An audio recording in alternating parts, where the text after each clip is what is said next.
Samuro and what was it? Malfurion? Malfurion, I think he went for. Yeah, exactly. And then followed up with Anduin shortly afterwards, which made some amount of sense. It, of course, allowed him to target his opponent's Samuro, which is what he was going for, and then follow up with Anduin afterwards and try and beef it up a little bit, but it just wasn't getting the job done, as we saw. Mercenaries is broken out on our screen. Oh, here we go. We're into the game. Fantastic. And in terms of the list that our players have gone for, Tice is starting Shadow plus Cookie rather than Shadow plus Samuro, which is really quite weird. It's a bold play. It's a bold strategy, Colin.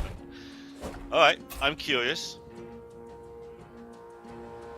I mean, his abilities are all obviously...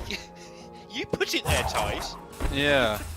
So I wonder, like, is he just pointing everything at Vol'jin and trying to kill that at the start? Like, surely this Samuro Vegeta just like solos this matchup now. Like, he can just kill a new caster every turn. It's just an open goal. Which one do you want to kill first here? Obviously, there will be some plan here for Tice to set up a Ken Diablo in an amusing fashion, but I'm not seeing it.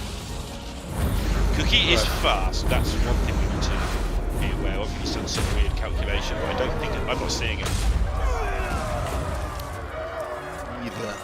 Gia going with Anathema, of course, opens up the problem of you now having Benediction, which is a little annoying, as you then deal less damage with your primary ability. But it did, of course, deal a whole bunch of AoE damage right at the start. But Samuro's going to get another kill here unless it eats up the whole turn, in which case that's fine anyway. Yeah, if we were to see Sash for Tice, again, sorry, I'm just trying to check which of the items he has on his Samuro here. I believe it is Sash, and so therefore he will be able to get double effect, which means he can deal, what, 22 to the opposing Samuro? You're not killing it, realistically, on this turn, are you? Especially as I think Gia might just go for the heal here. This Samuro is going to be a monster if she has got Benediction up now.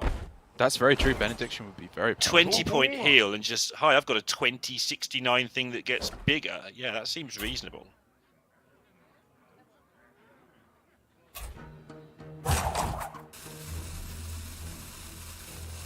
And this is where, like, joking aside, Tice's start here. If this Samuro gets the kill on the Natalie, it's going to be a fairly big overkill, which Gia didn't have to worry about. And overkilling is one of the real punishing things in this game. You're wasting so much damage. Yeah, you don't like killing a 2-2 with a 7-7 in regular Hearthstone. It's the same sort of principle here.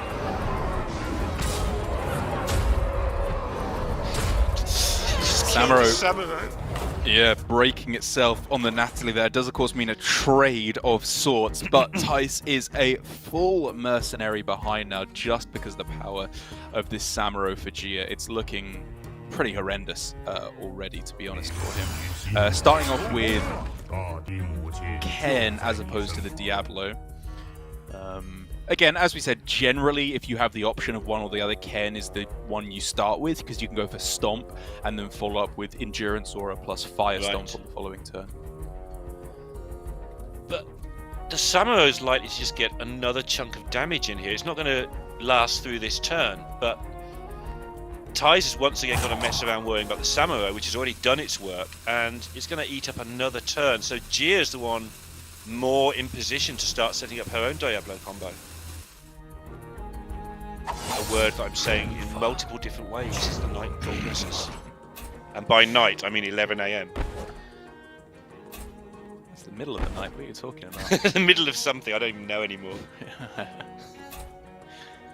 it's very nearly the middle of the broadcast. After this match, we will be moving on to Americas versus China, starting with the battle. Good lord. So heal here for Tice is interesting, right? I would like, if I was him, to go for Benediction in one sense, because it reactivates your Shadow Beam, right? And of course gets you some heal, which is pretty nice. But to be honest, Samuro is at the point where it's so big now that healing almost doesn't matter, right? It's still nice because it affects some of the other abilities that your opponent can go for, but they're going to kill any of your casters on the same turn. And so just going for Shadow Beam to try and take out Samuro as quick as possible, I think makes sense to me. And we've been talking about the combo, but looking at the colour setup, what's remaining, Gia getting her Diablo into play now while there's still actually blues remaining is very smart to me. I'm looking at what Ty's Diablo is going to achieve when it does hit the board. Even if it goes off, it's going to have no benefit. It's not going to be able to target anything. And Gia's going to actually get, she might not get the combo off, she might not get the stomp off, but she's just going to get regular Diablo attacks into casters while she can.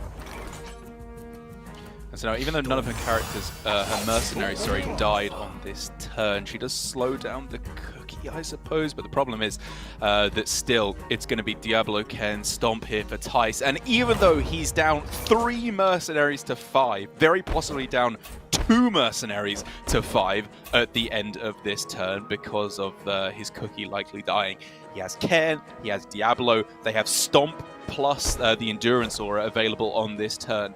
This is a very, very powerful play he has now. He can kill off the Samuro before it gets to attack. He can kill off the Vol'jin most likely, if not before it gets to attack, at least just afterwards. It's going to be a huge amount of damage. The trouble is that the next turn, even if Ty's kills 2 of these and wounds another, Ragnaros comes off the bench and does an immediate 50. Very true. Very true. That's the real issue here. Cookie versus Ragnaros, we talked it quite a lot. The Rag is just going to be so powerful against this Diablo, which is kind of the only win condition that Ty's has left. And of course she still has her Cairn as well to make sure that at some point the Rag might get a second attack off quite quickly as well.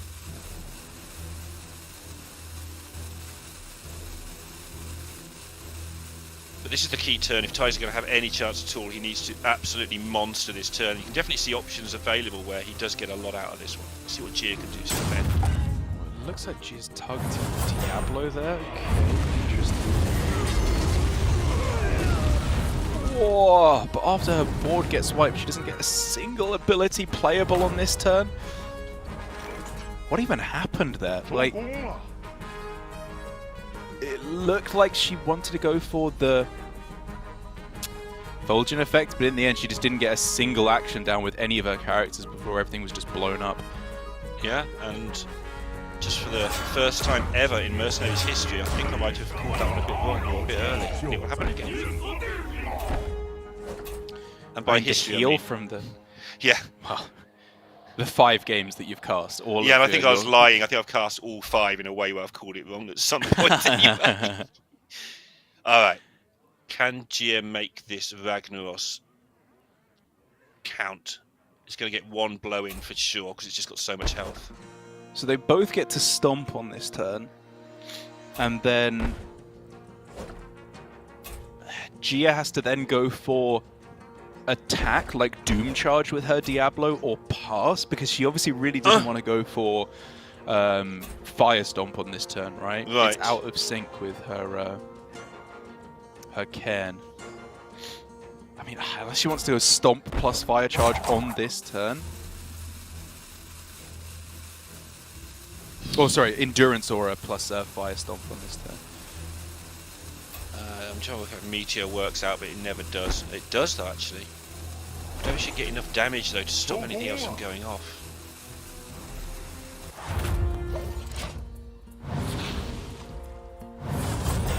Okay, so she is going to the Endurance Stomp on this turn.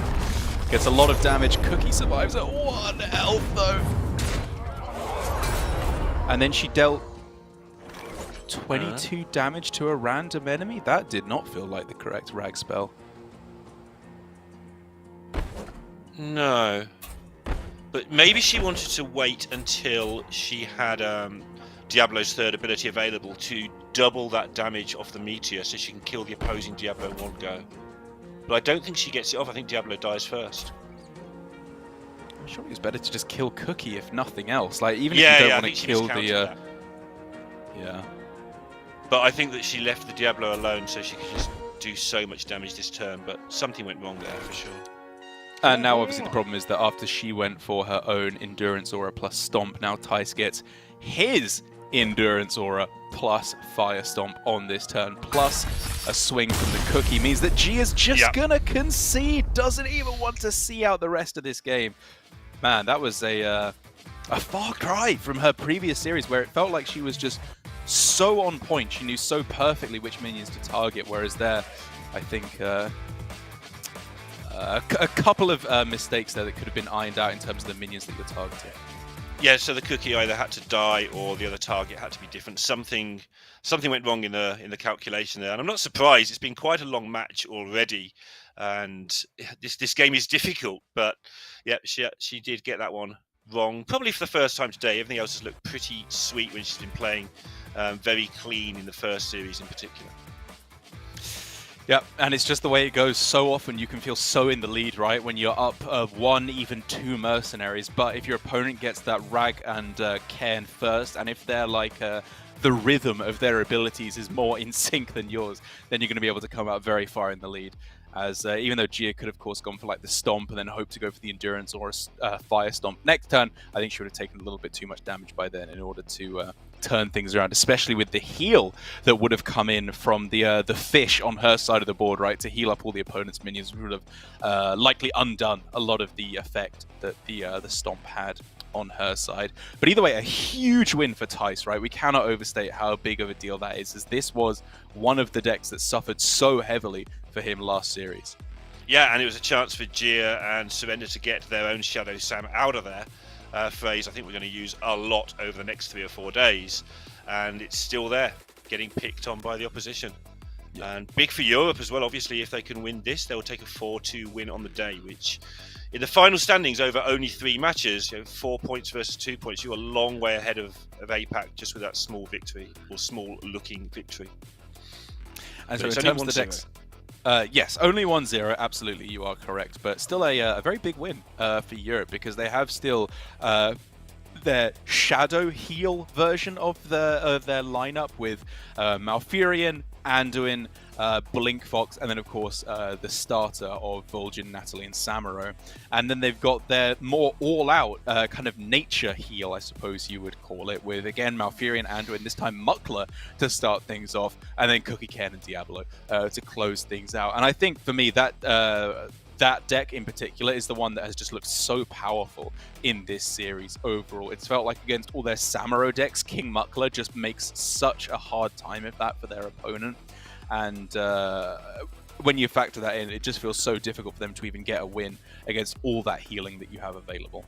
Yeah, I think that is, again, I've heard the better players say that is just the best deck. Again, a couple of days old info, but was the best deck a couple of days ago. And I think the meta is evolving a bit more slowly now, so I imagine it is still a very, very powerful deck. What if we'll start seeing that banned? But then we haven't seen the nature deck that was banned. We may see that another day, of course, but banned on both sides. Quite clearly, very dangerous things are the Malfurion decks. Very much so. Yeah, as you know, we've seen the defensive half of Malfurion. What we haven't seen so much is the all-out aggression that, when partnered with Brukan and Guff, you can just push out stupid amounts of damage. And not only is it high amounts of damage, it's high amounts of damage on minions that you really don't want to die. Like with the double caster, it means that the opponent's Malfurion, their Cairn, these protectors that are really often the cornerstone of a strategy, are so quickly killed. And also, if it needs to be Samuro that's killed off, Malfurion, of course, deals double damage to that, and then Brukan and Guff can often deal the extra necessary damage to close things out. So, you know, it's no secret. We are in agreement, I think, on the ban strategy that has come in here for both players. And it's really just now what that tough shadow deck for APAC can get the win here, I think. Yeah, just scanning through the decks. Obviously, you're allowed to bring the same mercenary 3 times out of your 4 decks. That's what makes this have a bit of a twist, because everyone has to bring one spicy deck. But Europe were the only region to bring 3 Malfurions. Obviously, there's other options, with Cairn being the big one, Mukla being a fairly decent one. But they were the only region to take advantage of Malfurion to the full extent, which is quite interesting to me at this time when I've run out of things to say, at least. Yeah, I know that Casper was a big fan of the heal comps. He liked Malfurion and Anduin. He's a big fan of Cookie as well, just from the extra health that affords you at the start of the game. And you know what? As we see it go on, you can kind of see why, right? It gets you so much sustain. Anduin alone has looked a little flimsy over the course of this game. We haven't seen the Velen in combination with him, as we might see from Americas at the end of the day. But he has still just been so high health, just been constantly shifting out damage and making it so that your protectors are a little bit less survivable. But here we do see the Frost variant for APAC, for Surrender in particular, a deck that we saw only very briefly because it won very quickly last time. Yeah, he did go with the Cairn Diablo Dawngrasp start last time around. And here we go. Here goes Hunter Aces. His Malfurion, his beasts, his big stuff. I don't want to call this deck. We need names.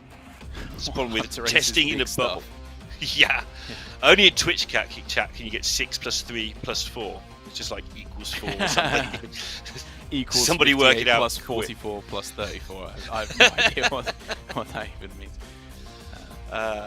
No, perhaps that's how much damage that combo does to the different colours. Oh yeah, maybe. Yeah. I can see that being If true. so, could they just staple it to my forehead, please, so I just know those numbers? That would be very useful indeed. Yeah. So what is it? It's the nature heal composition for Hunter Ace that he's got coming through, and versus the Frost from Surrender, which is going to be interesting to see, because obviously as powerful as this heal deck is in terms of its stall potential, its turn 1 power is relatively low, I think, in terms of its offensive possibility. Like, they're not going to be killing Varden or Jaina on turn 1, given that they only have one fighter in the deck in Diablo, which is probably not going to come down in the starting composition. But that's where things start to get interesting, right? Because even though Varden is going to be sticking around for a long time, freezing a whole bunch, Jaina can start piling on frost damage over the course of the game.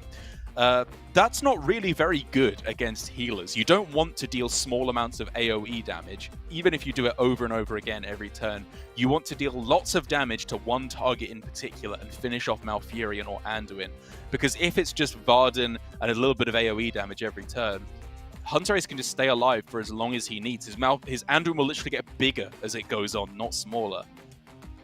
It's funny. Anduin's main power is being there.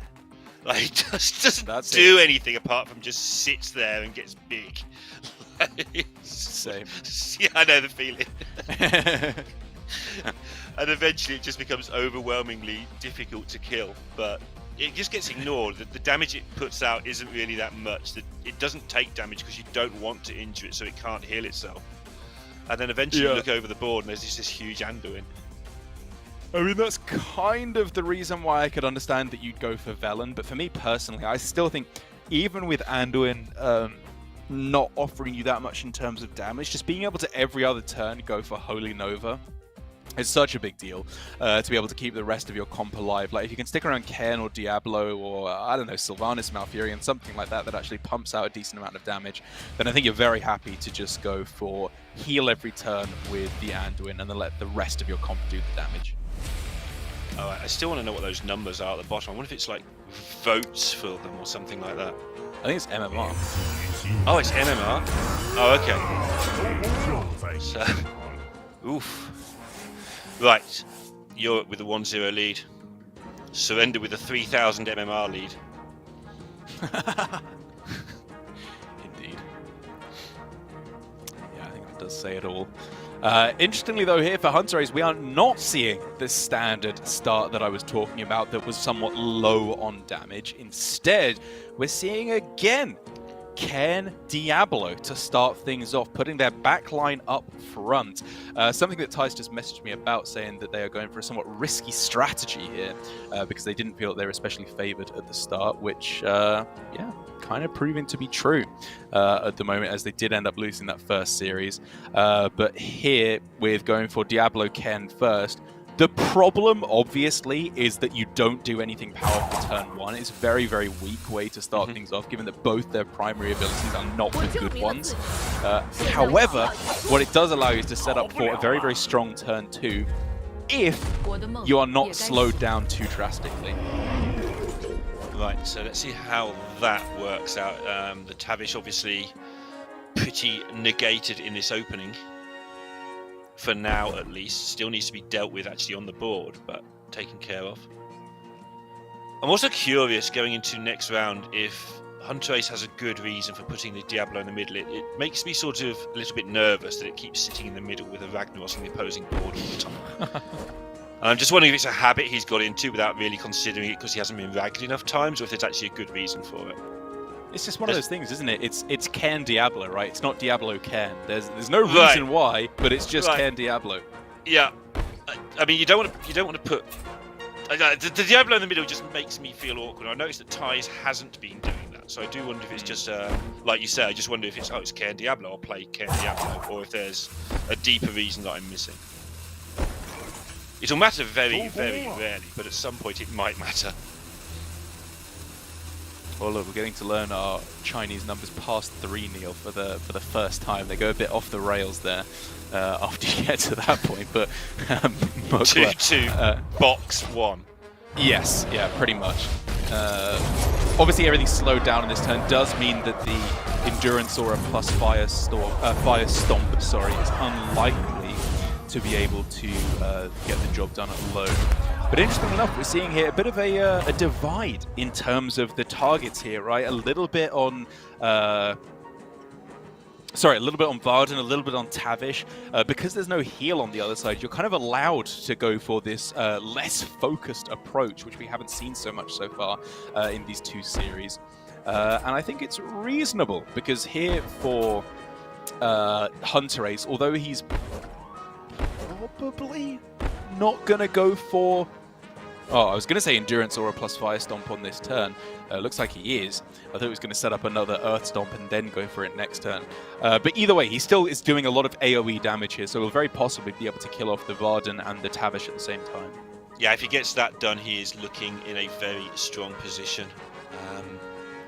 Sven obviously looking to get as much frost damage going as possible, as quickly as possible. And I do wonder if he thinks he can get a big lump of damage here with a Jaina first into a Dawn Grasp if it lives, and just do so much damage to the opposing board. This is getting interesting. It obviously depends what is frozen by the Varden, if it even dies on this turn, of course. That's far from a certainty. If he can kill the Varden, though, that's a huge deal, because then he won't be slowed down on the following turn. Yes.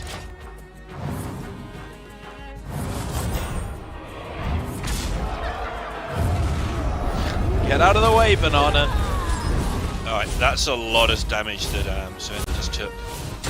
But the Banana is covering up the numbers.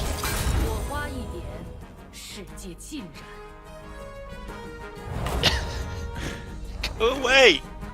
Go away, stupid bananas. And either way, the upshot of that all is Surrender's board has been obliterated and Hunter Ace has lost nothing, right? His Diablo is basically back up to its starting health. And this is kind of the problem with the Frost comp, is it's not focused, right? It's just dealing little bits of damage to everything, which when you have Ken and more specifically Diablo, that's going to be gaining a bunch of health every turn from the Black Soul Stone, then things start getting really tough.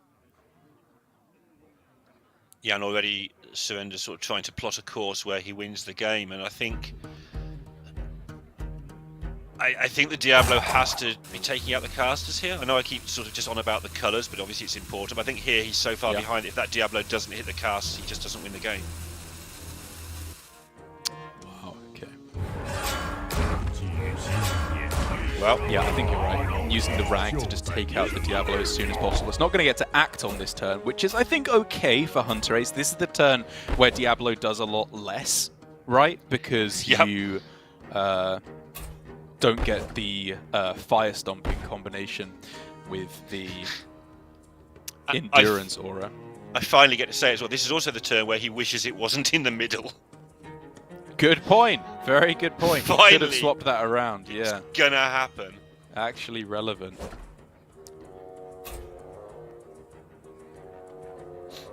Hey, I know Still a thing, and I'm gonna keep saying it to make it look like I know two things. He still wants to do an action though, right? You have to queue an action for it to unfreeze, I think. I'm not 100% sure, but that's the case. Something like that happened to me the other day. I don't know about the unfreezing. I think it's only just one turn, but I might be wrong. But Okay. An action countered, so it slows down the opposing Diablo. If you do an action, it does count to you've acted this turn. You just haven't done anything. So you still want to do an action in that regard every turn as a habit anyway. Yeah, maybe I'm just thinking of slow effects instead. This feels like it's going to be a good turn for Surrender. There's a lot of good options available for him here. Colours and colours. That's dead. That's dead. Oh look, the positioning didn't matter because the Cairn was dead before Diablo even got hit. It didn't even matter at all. Hush, hush, child. Of course it mattered. By the way, I'm calling you a child in this conversation, by the way. Okay, it didn't matter, I'm sorry.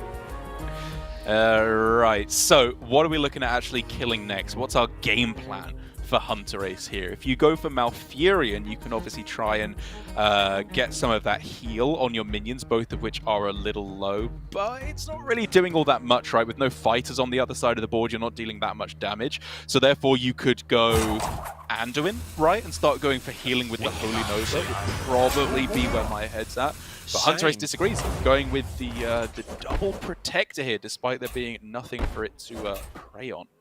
My argument here as well is that Cookie and Anduin, and again, in the context, I know I've been over the top on Cookie a little bit. There's Cookie and Anduin aren't doing a lot if they're the last things played, especially Anduin. Yeah, that's true. I'd be wanting to get the Anduin out there to actually start racking up some health, because I'm not sure he gets there with the Anduin. He's going to have to get there with the board he's got if he doesn't play the Anduin instead of this Malfurion.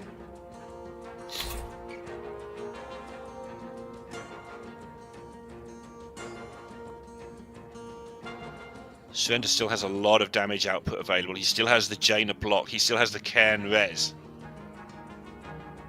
He can set up this Diablo quite nicely over a couple of turns here. I'm assuming. I don't think I could set it up, but I'm pretty sure he can.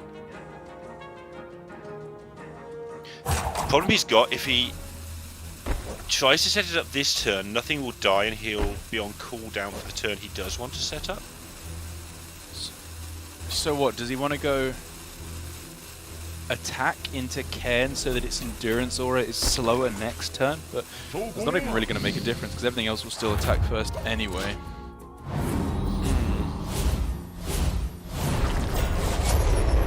So he does just go for regular looking plays. That's a dead Diablo. A very, very big deal indeed. Malfurion. Okay, he's going for the different effects. That's kind of cool. You don't often get to see the Starfall type effect to deal damage to all of them. But it does still mean that Jaina isn't even dead. Cairn's still there. Diablo's still waiting in the wings for Surrender. Whereas the leftovers for Hunter Ace are what? Cookie, Anduin, cards that on their own are very, very underwhelming. Yeah, and this Jaina, I don't know, these ice flows are probably doing about 7,000 damage by now as well. They're probably doing in the 20s damage as well. It's pretty stacked, yeah. Probably not quite 7,000. That's a slight overstatement by me.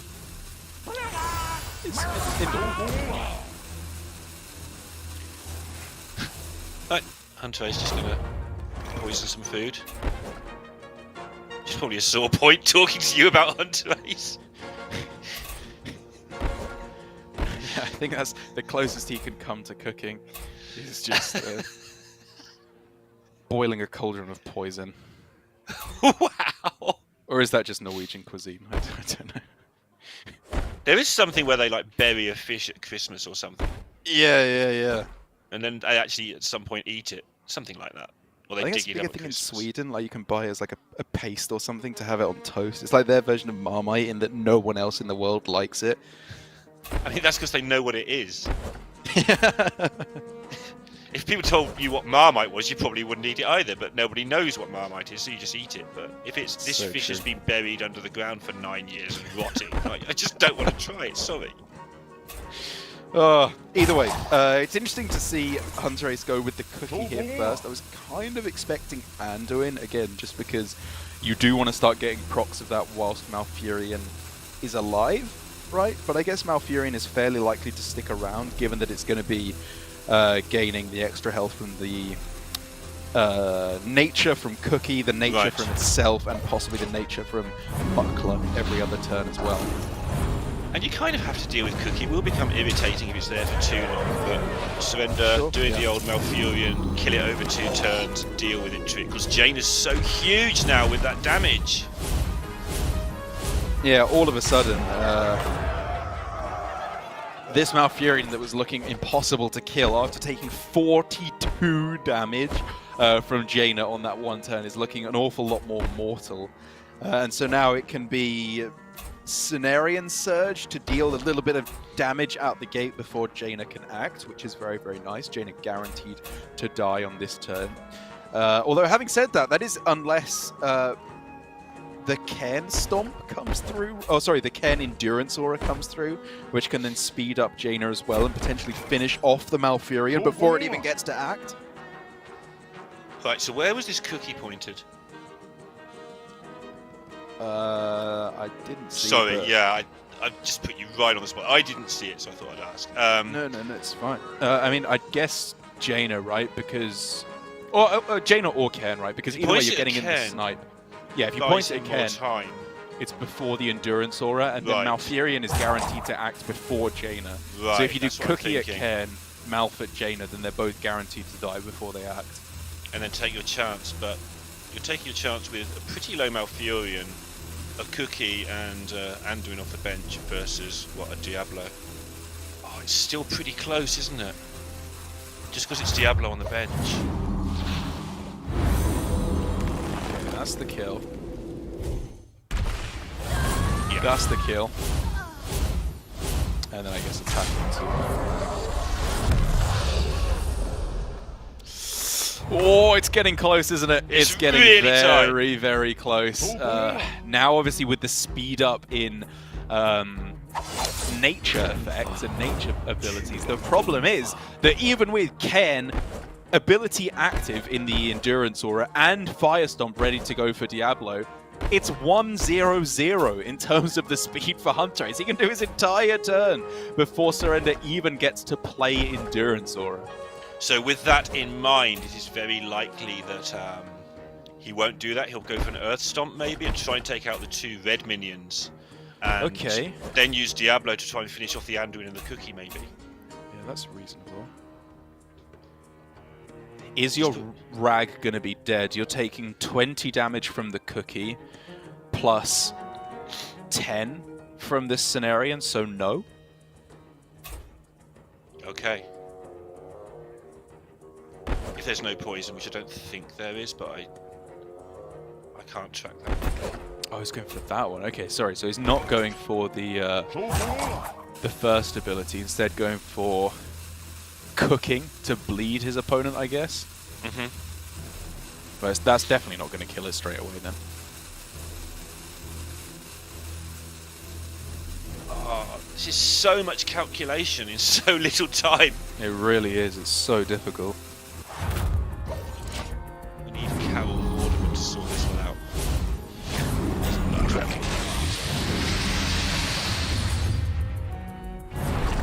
Alright. Okay. Slows down the Muckler at least. I mean, everything's super slow on this turn now for Hunter Ace, so it's essentially guaranteed now that he gets the Endurance or a Stomp, which is really just what Surrender has been playing for. Now it's 48 damage to Cookie, 24 damage to the other 2, which is very big, but it's not a kill, very importantly, which means, is it going to be a Rag? Oh no. Flip? You can go Rag for 5 speed, right? And then that half the time gets to activate before Cookie's ability, which But I don't even know if that gets you a kill though. The Maybe problem it is just there's gets an you a kill Anduin on the one of bench, reds. and I've sort of been Yeah. ignoring the Anduin because it doesn't That's really true. matter. But it's going to matter if Surrender's this low on stuff. Well, it doesn't matter anyway. He lost the speed tie, and so it's dead. Muckler going to be attacking through to kill off Ken. Diablo almost dead as well. And what was a close mid-game does end in Surrender taking the loss. Again, every time we're seeing Hunter Ace and Tice start with their Diablo Ken open, it's actually just looking pretty strong, right? It means they have to take one slow turn right out the gate, with Ken doing next to nothing, and Diablo just doing a little bit of slowing. But then the ability they have to just nuke the opponent's casters is so powerful.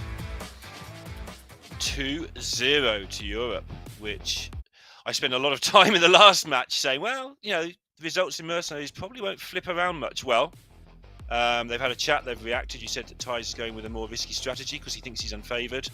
That's paying off for them. It seems to be looking really good now at 2-0. Just that one deck left. Is the forecaster deck left, or is it the Shadow Sam that's left? For Europe, right? Yeah, again. Yeah, we haven't seen the Blink Fox, have we? So it's that deck. Correct, yeah, because Tice won, and he's playing the two aggressive decks at the top, one of which was banned. Hunter is playing the more defensive decks with the healing. And so, right you are, it's the non-Ken Diablo deck, which, you know, I was going to say felt like it would be the weak deck for both players, but for APAC and Gia more specifically, I feel like their non-Diablo Ken deck is just really good with that Sylvanas in there. It feels like it can just do so much damage and make up for anything that you're losing by not going for Ken and Diablo. Yeah, so it's... Although it's 2-0, the last match was won because this deck didn't get the win, so it could still be 3-2 once again to APAC quite easily. I feel like the Sylvanas deck will just destroy it. You just make a massive Sylvanas that never dies and just shoot everything. It could well come down to APAC Shadow Sam taking on this forecaster deck. That's the quickest way of saying it before we run out of ways of describing it that are entirely incorrect. Yes, the quadcaster deck with Blink Fox, Vol'jin, Natalie, and Anduin. I don't know. This one's a weird one, right? Because the more we see Anduin, the more I start to think what it wants alongside that is characters that scale rather than necessarily characters that go quickly, because you can keep them alive with all your healing, with Malfurion, with Anduin as well.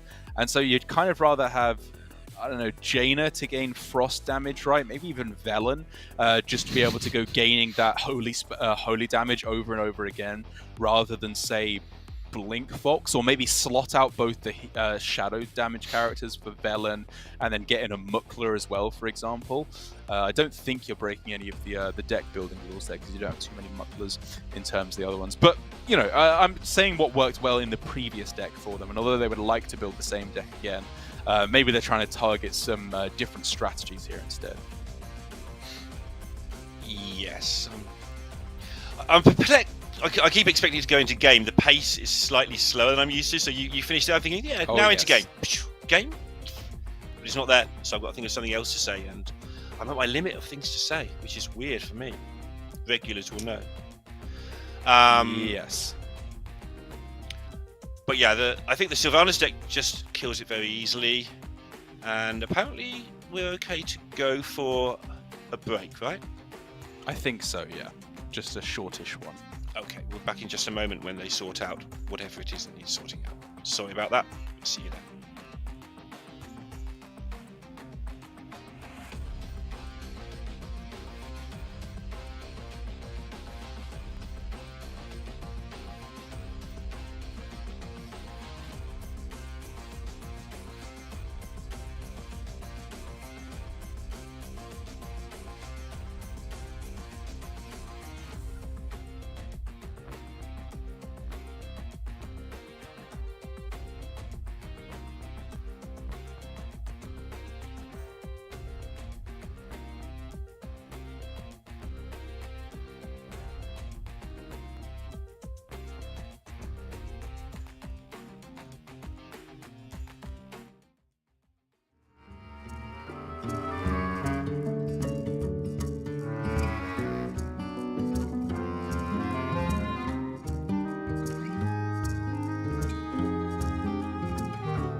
以圣光之名，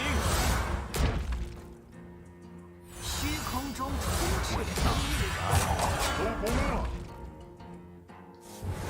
We are back again at 2-0 in this final match of today's first match between APAC and Europe.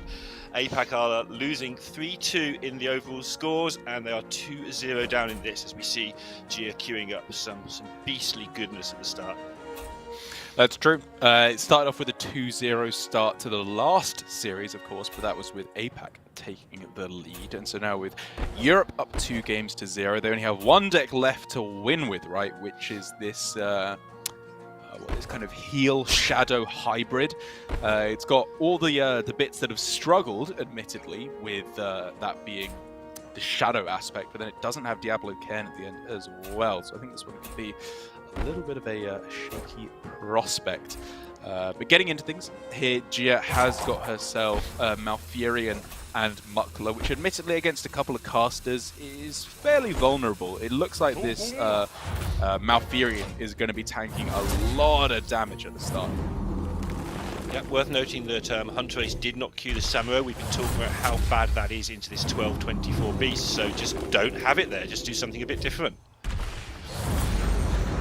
Gia also getting incredibly unlucky on the ordering. It's got to be said, you did not want to go first with all those 4-cost spells because her Malfurion tanked all the damage and got none of the healing, whereas Hunter Ace has got 12 healing in difference, which makes a obviously huge difference in terms of the survivability of all their remaining characters, all their remaining mercenaries, sorry. Yeah, a lot of things do about 20, right? So 21 scary, 31, they've got to target it with 2 things, so that's one extra ability that Hunter Ace will be able to use somewhere else. Could get a lot in here, actually, if he goes for just... maybe not, actually. Yeah, so if he goes for just straight up Cenarian, then he can go for 6 heal, which brings him up to 37, so it's looking a little unlikely that it will die before the Malfurion gets to come in with Holy Nova, which you'd have to imagine is the ability that he's going to go for. Admittedly, though, you could accept that you're not going to get Cenarian down first and go for Rooting instead, but it looks like Hunter Ace in the end is going with Mass Heal, I would guess, or maybe Mass AoE, depending on which of the choose ones he's going for. Looks like the little heal, just to keep the mouth alive. Look at this, all these heal effects coming in from Gia right out the gate. Multiple nature procs. Oh, and it doesn't die. The monkey doesn't die, which is absolutely huge. Malfurion went down to 1 health there briefly as well in that interactions. Wow. So the whole lot just lives. That is a big, big deal. And look at the Anduin as well, talking of big deals. I mean, I've been trying to ignore it, but it's actually getting pretty big because it's still the start of the game. That's not dying, that's getting to 200 health. It's so big, isn't it? And now, of course, because Gia went for Cenarian on that turn, right? She, of course, gets quick nature spells again, which could be Taunt on her King Muckler if she wanted, which would then, of course, allow for instant healing because of the nature prop. Oh, and then she'd be in such a great spot if that comes off. Yeah, I guess the thinking is that Malfurion's going to die anyway, I think, right? Because you have both Anduin and Natalie targeting it, and even the opposing Anduin if you wanted to. And so I can respect that actually she's just going for the damage rather than the taunt on the Muckler, because the taunt really doesn't actually do that much. None of these opposing characters are physically attacking. Right, it's just, I mean, just having it hang around is just a nuisance. It's 29 damage waiting to happen. It can be given immunity and attacking for 29 for no cost in some situations, so it kind of needs to be removed, even though it's just a stupid monkey thing. It is a stupid monkey thing.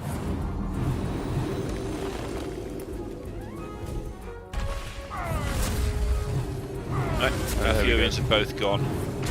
Yeah, a big, big deal. But obviously the difference maker is that Natalie looks very, very close to dying on the other side. And also, The Anduin, while at 100 health, is like getting theoretically in the range where it's still theoretically in the threshold where you can kill it, right? You'd have to do a lot of damage probably with Samuro, but it's not outside the realms of possibility. Whereas Gia's Anduin at 169 health, I do not think is going anywhere. Yeah, that is a nice Anduin. It's just going to be there for absolute ever. We could end up with the old Anduin versus Anduin that we haven't seen yet. That just ends up in a kind of draw. Anduin versus Anduin with Hunter-Ace cosplaying as Anduin. Yeah, sure. Let's go with that. And also, low-key, this monkey is actually just a really big deal. Like, it's so big still. I imagine at this point, with the AoE from Vol'jin, sorry, it should be able to be taken out relatively quickly here. But even so, it did a lot of extra damage and helped a lot with killing off that Anduin. Here, though, quite clearly for Gia, this Samuro can be used to help focus down some of these key targets. You'd have to imagine it's going to be Natalie, right, who's taking the hits on this turn. So I was talking about how not playing the Samuro because it doesn't get through the monkey, blah blah blah, was a good idea. Well, the monkey's still there because it hasn't been attacked by a Samuro. Yeah.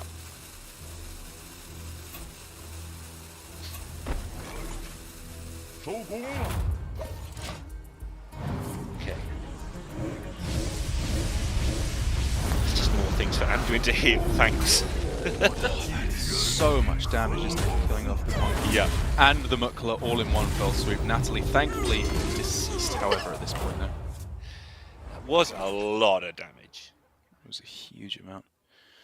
I mean, the Anduin healed for a lot there, and it's still back where it started. So that's how much damage was taken.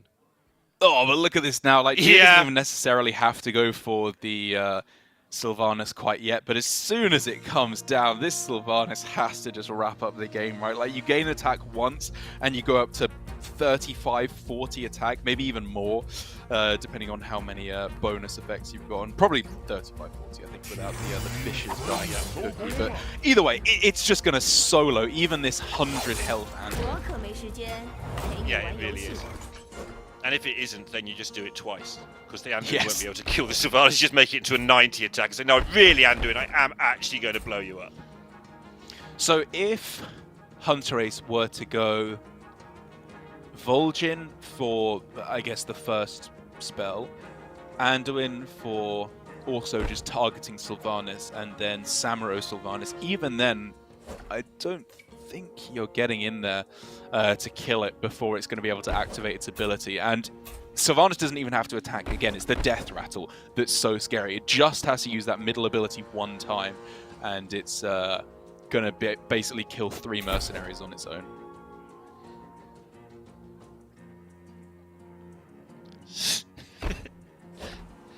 Yeah, and all the time, just that other Anduin just getting rage. Come on, Samuro, save the day. This is your moment. Do 169 damage in one turn, otherwise it gets healed.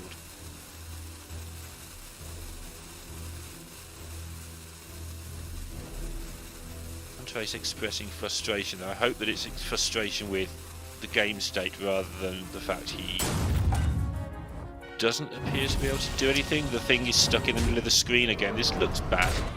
Yeah, I think this is a DC. We got some hint from production. This may happen. Again, we are casting live to you, but on a 15-minute delay that we get from the feed from China. And so obviously it's unfortunate to see a DC here from Hunter-Ace. I do think it was kind of slipping away from him anyway. This Sylvanas, as we can see, is a little 40-80, is probably just going to be too powerful for him to be able to fight back against. Yeah. And if Gia isn't too powerful to fight back against, the board with just boxes upon boxes is definitely too difficult to fight back against. I suspect we'll have to get a ruling on this one.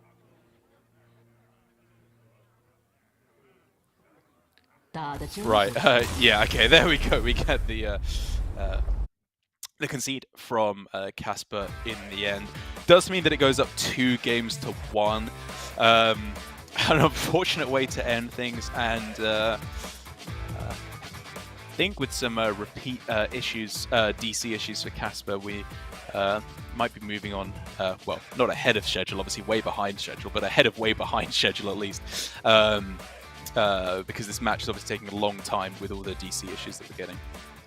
Yeah, it seems like something does need to be fixed. They will get word in a moment whether we've got game 4 or not. Because obviously it's hard to know exactly what's going on because some of the information we're getting is from the future and some of it's from the past. So yes, processing that at the same time as casting is really hard. It's almost as hard as working out if a Mookla's going to die to 3 attacks. Yeah, I mean, this is literally 4-dimensional Hearthstone we're trying to play right now. We're casting in 4 dimensions, trying to figure out everything that's going on. But yes, I think as we get more word, it does look like the rest of the match is going to be played off stream, off broadcast, just because, again, this is taking a good old while already. This broadcast is taking a while. Mercenaries looking to be a slower game mode than perhaps anticipated when we first got our glimpse at it.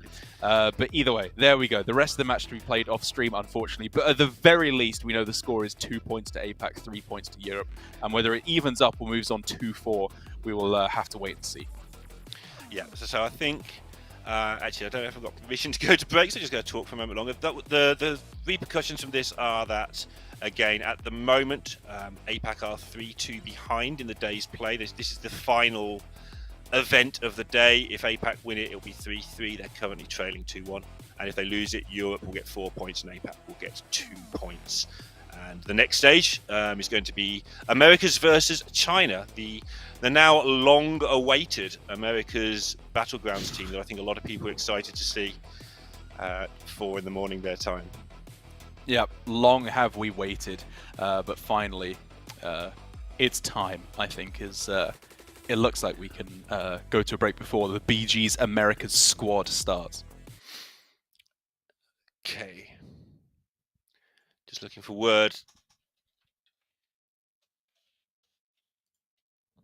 Okay, yes, I have been given the go-ahead. We're going to sort of call it here for this one. We'll get the next match set up. It will be, upon restart, the Americas Battlegrounds versus the Chinese players from Battlegrounds. Some of them have played before in their team championships in China already. Be interesting to see who gets the upper hand today. So stay with us. We'll see you in a few minutes.